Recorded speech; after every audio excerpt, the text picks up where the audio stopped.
У кожнай краіне у крызіснай сітуацыі пры любой несправядлівасці можна назіраць адну і тую ж карціну. Большасць людзей не дзейнічае, а чакае. Чакае лідара, які возьме на сябе адказнасць, чакае знешняга ціску, чакае выбараў, цуда, адпаведнага моманту. Гэтае чаканне часта тлумачыць страхам, апатыяй ці інфанцільнасцю, але насамрэч прычына глыбейшая і непрыемнейшая. Большасць чакае не таму, што яна дурная ці абыякавая. Яна чакае таму, што чаканне – гэта самая зручная і псіхалагічна выгадная стратэгія паводзін. З дзяцінства чалавека прывучаюць да простай мадэлі свету.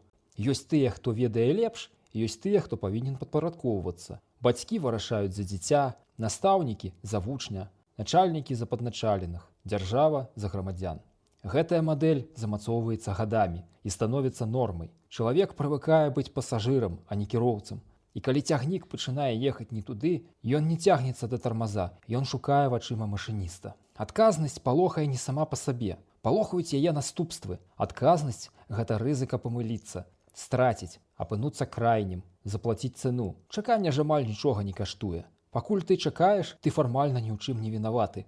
Калі ўсё пойдзе дрэнна, заўсёды ёсць хтосьці іншы, на каго можна перакласці віну. Улада, апазіцыя, захад, лёс, акалічнасці. Чаканне дае ілюзію маральнай чысціні без рэальнага дзеяння. Ёсць і іншы механізм – ілюзія меншасці. Амаль кожны чалавек лічыць, што ён адзін сумняваецца, асцярожнічае і чакае. А дзесьці там ёсць актыўная большасць, гатовая дзейнічаць. У рэальнасці ўсё наадварот. Большасць складаецца з адзіночак, якія глядзяць адзін на аднаго і чакаюць, хто пачне першым. Так узнікае калектыўны параліч. Грамадства, якое лікава мацнейшае за любую ўладу, аказваецца неспаможным зрабіць нават мінімальны крок. Дыктатуры выдатна разумеюць гэтую логіку, таму часта яны падаўляюць не ўсіх запар. Значна эфектыўней пакараць некалькіх паказальна, публічна, дэманстрацыйна. Не для таго, каб зламаць усіх, а каб навучыць астатніх чакаць. Чакаць сігналу, чакаць дазволу, чакаць моманту, калі стане можна. З кожным месяцам чакання гэты момант адсоўваецца ўсё далей, а само чаканне пачынае ўспрымацца як натуральны стан. Самы небяспечны этап наступае тады, калі чаканне пачынаюць рацыяналізаваць. Яго называюць асцярожнасцю, мудрасцю, стратэгічным цярпеннем. З'яўляюцца формулы, якія гучаць разумна і супакойваючы. Не час, трэба перачакаць, няхай спачатку іншае. Мы яшчэ не гатовы. Так страх атрымлівае інтэлектуальнае апраўданне, а бяздзейнасць маральнае алібі. Грамадства перастае быць суб'ектам гісторыі і ператвараецца ў фон, на якім рашэнні прымаюць іншыя.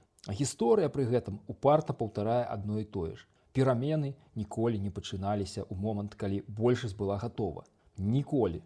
Яны пачыналіся тады, калі меншасць пераставала чакаць. Не ідэальная меншасць і не геройская, а звычайная, проста стомленая ад чакання. Менавіта таму перамены адразу здаюцца нечаканымі, а потым відавочнымі. Большасць амаль заўсёды падключаецца пазней, калі рызыка ўжо праяўлена, калі цана абазначана, калі хтосьці ўжо заплаціў першым. Гэта не абвінавачанне і не дакор, а канстатацыя факта. Праблема толькі ў тым, што калі ўсе чакаюць моманту, калі стане бяспечна, гэты момант не наступае ніколі. Існуе ўстойлівы міф, што гісторыю робяць лідары. Насамрэч, гісторыю робяць сітуацыі, у якіх звычайныя людзі перастаюць быць гледачамі. Не масава і не сінхронна, кропкава. Адзін крок, адно рашэнне, адна адмова чакаць далей. Менавіта гэтыя дзеянні, а не гучныя прамовы і нефармальныя лідары зрушваюць рэальнасць з мёртвай кропкі. Гісторыю робім мы. Чаканне здаецца нейтральным станам, але яно ніколі не бывае нейтральным. Пакуль чалавек чакае, рашэнні прымаюцца без яго. Пакуль грамадства чакае, яго будучыня фарміруецца чужымі рукамі. І калі ты шчыра лічыш, што ад цябе нічога не залежыць, гэта азначае толькі адно. Хтосьці прама зараз вырашае твой лёс за цябе і без твайго ўдзелу. Не будзь пачакуном.